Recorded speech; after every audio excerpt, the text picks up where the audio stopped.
只要它是无穷无尽的这个化，比如说每一个事物它都会变成另外一个事物，变成其他任何事物，然后还会变成它自己。只要它是这个过程，这个化是无穷无尽。庄子这个书里面没有像我这样怎么讲，但是它这个含义已经有。也就是说，我们今天现代的人做哲学史研究、做哲学研究，能给这个能使得这个庄子这个书能变得更加容易读，就必须要用这样的一些这个方式跟方法。古代的那些注解，基本上在这些问题上没有啥太大的用处，对大家没有什么帮助。他不给你指到那个铁路上、那个歧途上就不错了，因为庄子这个书的它难读的程度，就是说古代的那些自以为懂了庄子的那些人，往往他们都是一些半吊的那个这种状况是比较多的，或者说他们还有很多问题稀里糊涂。就是说，我们需要强大的这个哲学的理论工具来分析它。今天我们说的这个话无穷无尽，只要他讲这个的时候，我们就知道，任何一个具体的事物，它都会变成另外的东西，变成另外一切东西，然后还会变回到自己。大家明白这个意思？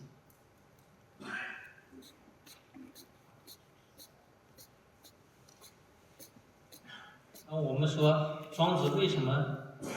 我们说庄子讲的这个无穷，难道是你看看你分析这些问题是分析的好像挺有道理，对吧？有啥根据呢？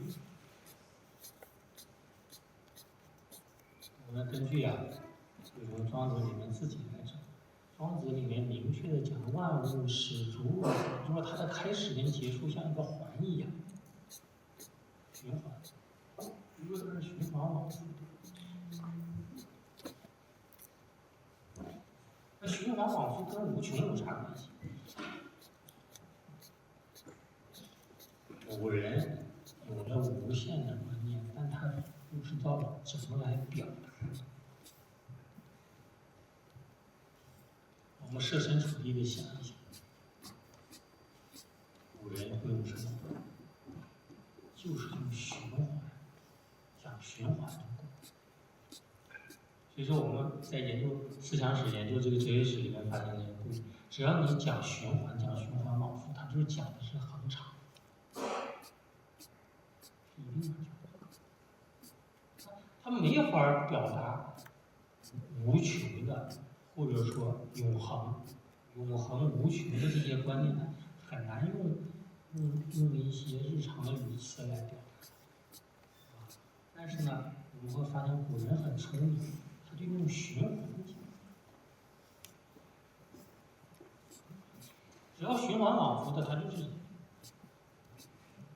所以说，万物始如若环了，它就是。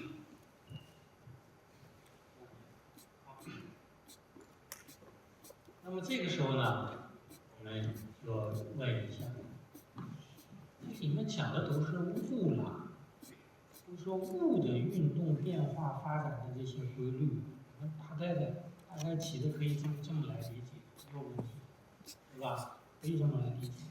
但是呢，无论是庄子也好，或者说这个其他的这个对庄子的这个解释也好，你们不是号称道家吗？道家的最高概念是道，道在哪儿呢？道在哪儿呢？请问，不需要道。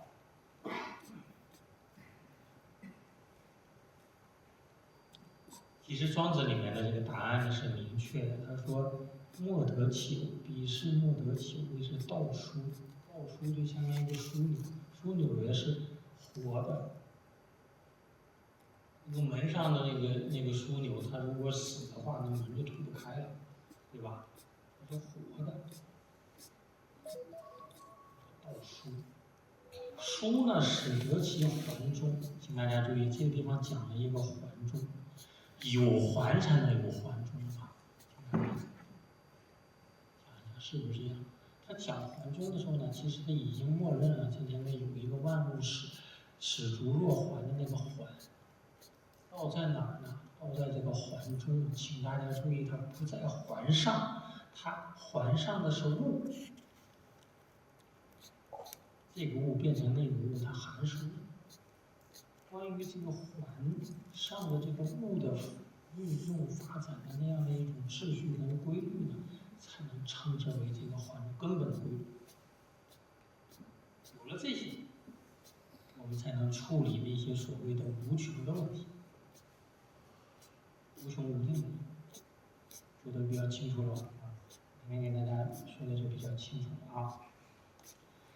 好了，那么下面呢，我们回到这个庄周梦蝶的这个故事啊，我们经过这么一大圈，来给大家说。